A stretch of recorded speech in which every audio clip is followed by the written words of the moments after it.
As the number of coronavirus cases spiked once again in Mumbai city, Maharashtra Chief Minister Uddhav Thackeray has said that if people want to avoid a lockdown in the state, they must wear masks and their behavior will be monitored for the next 8 days. He said on Sunday that he had directed all the district admins to reinforce restrictions in their area if needed from Monday onwards by giving the public enough intimation. Thackeray said, "I want to spend some time talking about what's happening today. We are seeing more COVID-19 cases now. Whether this is another wave or not, we will know in a few days. We have knowingly or unknowingly become a bit relaxed. We have opened restaurants, clubs and religious places because people demanded, but we have to ensure that we follow the norms put in place."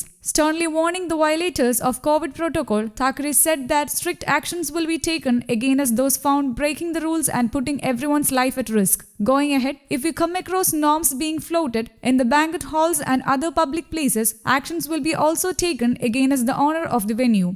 Action is also being taken against people moving around without masks, he said. On Sunday, Maharashtra reported nearly 7,000 new cases. A couple of weeks ago, there were 2,000 to 2,500 new cases daily. Lots of frontline and COVID warriors have worked without worrying about their families and their lives. There are 53,000 active cases in Maharashtra. In Mumbai, new cases are again being reported in the range of 800 to 850. So does this mean this is a second wave? We will know in 10 to 15 days, he stated. People ask me when will everyone get the vaccine. That depends on the Uparwala, as Bala Sahib Thackeray used to say. Our Uparwala is the center. We expect a few more companies to come out with their vaccines in the market soon, he assured.